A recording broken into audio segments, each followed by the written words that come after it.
Welcome to the Salmon Runs YouTube. Enjoy the video.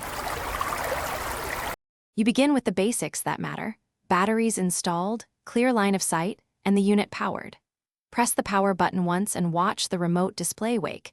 This tells you the remote is sending a signal. Once the indoor unit responds, set mode to cool or auto depending on need. Make sure the temperature is 24 degrees below room temp for cooling to start effectively. If nothing happens, recheck battery contacts and distance before proceeding. Now you refine how the system runs. Use mode to pick the right operation: cool for lowering temp, dry for dehumidifying, heat if available. Adjust the temperature incrementally. Quick big drops can overload the system, so change by 1 or 2 degrees and observe. Next, select fan speed to balance comfort and noise and enable swing to spread airflow evenly.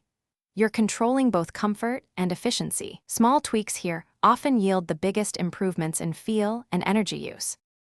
Finish by scheduling and protecting your settings.